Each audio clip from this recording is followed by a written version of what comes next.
everyone, so today we're going to talk about being busy and profitable and how those two are not the same. So, with small sustainable handmade business, because you are constantly making things by yourself, it is labor intensive. But this can seem like you are busy. But the thing that we need to focus on is if you are doing all of those things, is there an outcome to it, like a financial outcome? This was one of my problems when I had my cosmetic business. I was always busy, but my bank account didn't look like it. And I think this is where a lot of small handmade business, sustainable handmade business, go wrong. Problem with profit is that it feels invisible because it's not a tangible product that you can measure. If you are making products, for example, I used to make lipstick, I can see when I finish making a certain batch of lipstick and I put it on the shelf for it ready to be for me to sell it.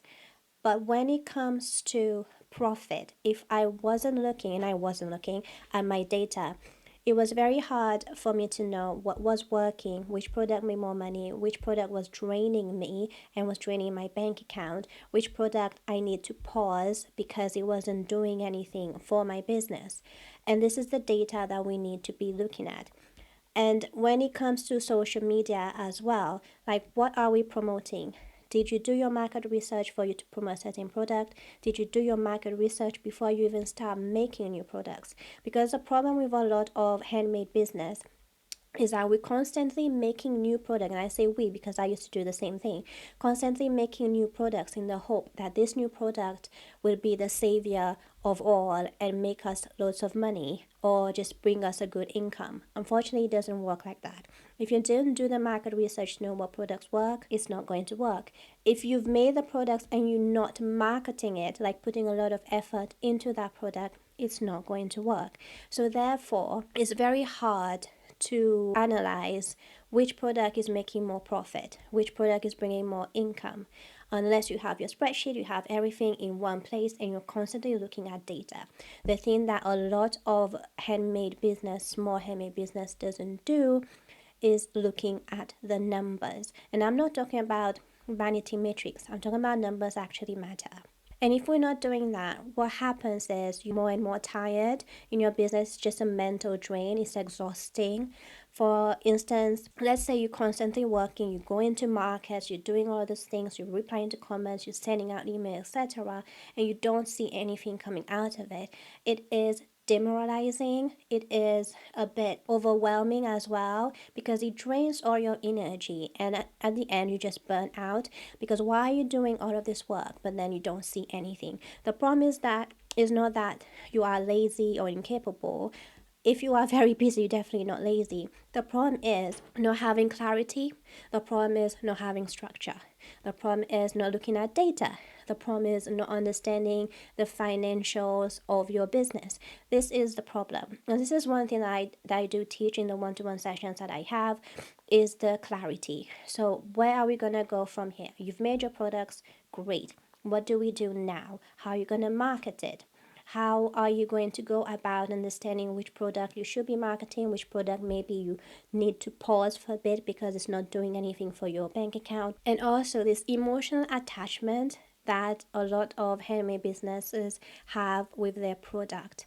It needs to stop, and I mean that in the nicest possible way, because sometimes we make a product and it looks amazing, and it is amazing, but probably customers don't think so. So therefore, a lot of small business owners don't quite understand why don't customers like it like I do. This is a big product, blah blah blah.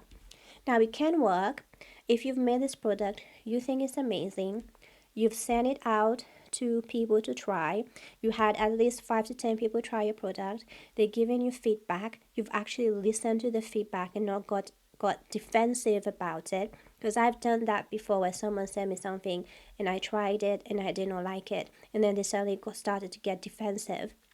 It doesn't work because you're not listening. So if you're not listening and paying attention to what your potential customers want and what they're saying, you're going to lose a lot of money. you're going to lose a lot of time. It's going to drain you mentally, physically, and financially.